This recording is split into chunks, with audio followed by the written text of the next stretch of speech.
नमस्कार विद्यार्थी मित्रों, आज આપણે ધોરણ 5 માં આવતું જે 10મું કાવ્ય છે જેનું નામ છે શીખો. આના લેખક છે શ્રીનાથ સિંહ. તો આજે આપણે તે કાવ્યનો અભ્યાસ કરવાનો છે. તો આ કાવ્યમાં તેવું કહેવામાં આવ્યું છે કે જે પ્રકૃતિના તત્વો છે તે આપણને કંઈક ને કંઈક શીખવાડે છે. વૃક્ષ છે, ફૂલો છે, હવા છે, સૂરજ અને બીજા પણ અન્ય ઘણા બધા જે પ્રકૃતિના તત્વો છે તેનાથી આપણે શું શીખી શકીએ તે આ કાવ્યમાં આપણે જાણવાનું છે. તો આપણે કાવ્યની સમજૂતીમાં આગળ વધીએ. 10वां पाठ का नाम है सीखो. इसके लेखक है श्रीनाथ सिंह. श्रीनाथ सिंह प्रस्तुत कविता प्रसिद्ध रचनाकार श्री श्रीनाथ सिंह द्वारा रची गई है. यह काव्य है, इनके लेखक श्रीनाथ सिंह है. इन्होंने इस काव्य के अलावा भी कई सारे लिखे हैं, कई सारी कविता, कई सारे पाठ और कई सारे प्रकृति वर्णन के अच्छे अच्छे काव्य भी उन्होंने लिखे हैं. जीवन में प्रकृति का बहुत ही महत्व है. हमारे जीवन में प्रकृति का बहुत महत्व है. अगर यह प्रकृति न हो तो मनुष्य का जीवन भी संभव नहीं है. मनुष्य जो हवा लेता है, जो श्वासोच्छ्वास की क्रिया में अगर यह हवा ही न हो तो मनुष्य जी नहीं सकता. अगर सूरज न हो तो कभी धरती पर है वह रोशनी पड़ेगी ही नहीं. तो ऐसे में भी मनुष्य है वह जीवित नहीं रह सकता. और भी कई सारे प्राकृतिक तत्व है जिसके बिना मनुष्य का जीवन है वह संभव नहीं है, जो हमें प्रकृति मुफ्त में देती है. तो हमें इन सभी का सम्मान करना चाहिए और जितना हो सके इस प्रकृति का हमें बचाव करना चाहिए, न कि इसे नुकसान पहुंचाना चाहिए. जीवन में प्रकृति का बहुत ही महत्व है. हमारे जीवन में प्रकृति का बहुत ही बड़ा योगदान है. हमारे जीवन में प्रकृति का बहुत ही बड़ा महत्व है. इस कविता में कवि ने प्रकृति में मौजूद विभिन्न चीजों, फूल, भौरे, सूरज, पेड़ और पृथ्वी इत्यादि से कुछ न कुछ सीख लेने की प्रेरणा दी है. जो भी यहाँ पर यह प्राकृतिक तत्व है, फूल है, भौरे यानी कि भौरे, मधुकर આપણે ગુજરાતીમાં કહીએ તો ભમરો, फूल, भौरे, सूरज, पेड़ और पूरी पृथ्वी, यह सभी से हमें कुछ न कुछ सीख लेनी चाहिए. और क्या सीख लेनी चाहिए यह इस काव्य में हमें आगे जानने को मिलेगा. तो हम काव्य में आगे बढ़े उससे पहले मैं आपको इस काव्य का यह सुंदर वीडियो दिखाता हूँ, जिससे आप यह काव्य पूरा समझ सकेंगे और काव्य को कैसे गाया जा सकता है वो भी आप इस वीडियो में है वो सीख पाएंगे. तो वीडियो के साथ साथ आप भी इस काव्य को गाना सीख लीजिए और यह पूरा काव्य समझ भी लीजिए.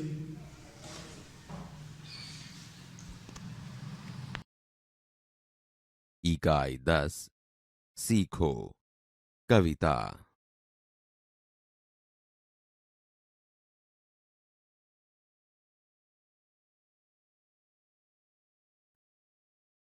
गीत को सुनिए.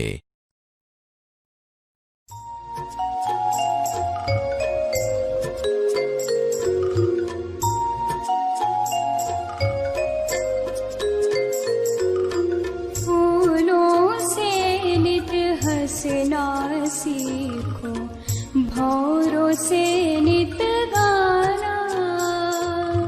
फूलों से नित हंसना सीखो, भौरों से नित गाना.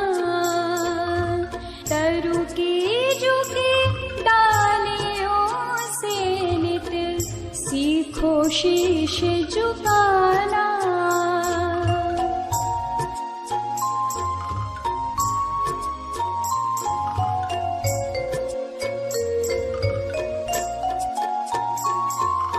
सीख हवा के झोंकों से लो, कोमल भाव बहाना.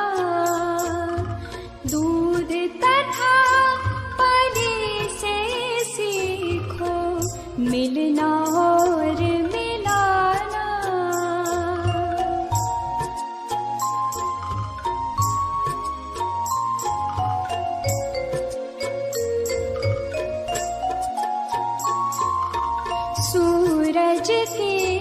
किरणों से सीखो जगना और जगाना। लता और पेड़ों से सीखो सबको गले लगाना।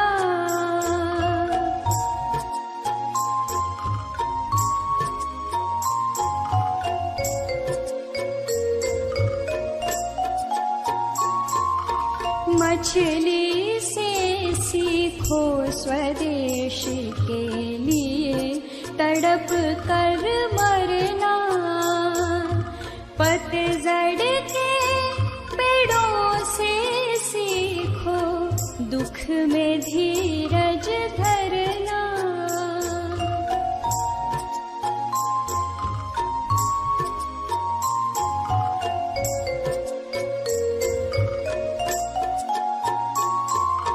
दीपक से सीखो जितना हो सके अंधेरा हरना।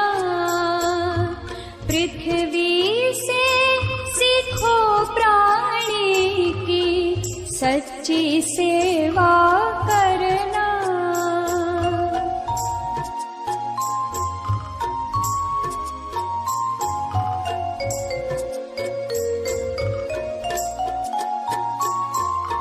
जलधारा से सीखो आगे जीवन पथ में बढ़ना।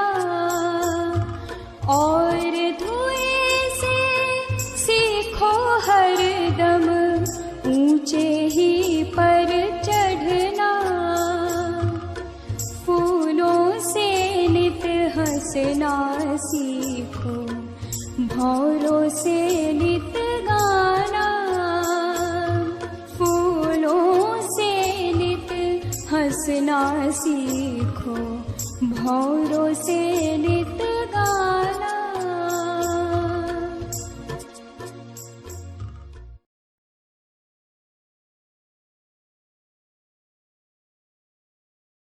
फूलों से नित हंसना सीखो, भंवरों से नित गाना। तरु की झुकी डालियों से नित सीखो शीश झुकाना। समझौती। कवि कहते हैं, फूलों से हमेशा हंसना सीखो और भंवरों से नित गाना सीखो। तरु की डालियां झुकी हुई होती हैं, उनसे शीश झुकाना सीखो। सीख हवा के झोंकों से लो, कोमल भाव बहाना। दूध तथा पानी से सीखो, मिलना और मिलाना। कवि कहते हैं, हवा के झोंकों से हमें कोमल भाव बहाने की सीख लेनी चाहिए। दूध और पानी जैसे एक रूप बन जाते हैं, वैसे ही हमें एक दूसरे से मिलना और मिलाना सीखना चाहिए। सूरज की किरणों से सीखो, जगना और जगाना। लता और पेड़ों से सीखो, सबको गले लगाना। कवि कहते हैं, सूरज की किरणों से सीखो समग्र पृथ्वी को जगना और जगाना। पेड़ों के सहारे लताएं ऊंचे चढ़ती हैं, इसी तरह आप भी सबको गले लगाइए। मछली से सीखो स्वदेश के लिए तड़प कर मरना। पतझड़ के पेड़ों से सीखो, दुख में धीरज धरना। मछली का स्वदेश पानी है, उसे पानी से निकलने पर वह तड़प कर मर जाती है। हमें मछली से स्वदेश के लिए कैसे तड़पा जाता है वह सीखना चाहिए। पतझड़ में पेड़ों से उसके पर्ण गिर जाते हैं। पेड़ पतझड़ में दुखी नहीं होता, बल्कि धीरज धरता है। दीपक से सीखो जितना हो सके अंधेरा हरना। पृथ्वी से सीखो प्राणी की सच्ची सेवा करना। कवि कहते हैं, हमें दीपक की तरह जितना हो सके उतना अंधेरा हरना चाहिए। पृथ्वी हमें पानी, धरती, हवा और जीवन देती है। हमें पृथ्वी की तरह प्राणियों की सच्ची सेवा करनी चाहिए। जलधारा से सीखो आगे जीवन पथ में बढ़ना। और धुएं से सीखो हरदम ऊंचे ही पर चढ़ना। कवि कहते हैं, हमें जलधारा से आगे ही बढ़ते रहना सीखना चाहिए। धुएं का स्वभाव हमेशा ऊंचे ही चढ़ना है, वैसे ही हमें ऊंचे ही चढ़ते रहना चाहिए। यहां अलग अलग शब्दों पर स्वर भार बदलने से वाक्य का अर्थ बदलता हुआ लगेगा। वाक्यों को सुनिए। 1. मैंने कल आपको यह किताब दी थी। 2. मैंने कल आपको यह किताब दी थी। 3. मैंने कल आपको यह किताब दी थी। 4. मैंने कल आपको यह किताब दी थी। 5. मैंने कल आपको यह किताब दी थी। 6. मैंने कल आपको यह किताब दी थी। तो वीडियो देखने के बाद आपने इस काव्य को गाना सीख लिया होगा और इस काव्य को पूरा समझ भी लिया होगा। आपको पता चला होगा कि इस काव्य से हमें क्या सीखने को मिलता है। इस काव्य के माध्यम से जो लेखक है उन्होंने जो भी प्राकृतिक तत्व है वह हमारे जीवन में कितने उपयोगी है वह तो हमें बताया ही है, और इसके साथ साथ इन सभी जो प्राकृतिक तत्व है उनसे हमें क्या सीख लेनी चाहिए। फूलों से, हवा से, पृथ्वी से, सूरज से, भंवरों से हमें कुछ ना कुछ है वह सीख मिलती है, और हम यह सीख अगर ग्रहण कर ले और इसका पालन करके अपने जीवन में आगे बढ़े तो मनुष्य है वह बहुत सुखी भी बन सकता है और वह समाज के लिए कोई ना कोई उत्तम कार्य भी कर सकता है। तो हम काव्य की समझौती में अगले वीडियो में आगे बढ़ेंगे।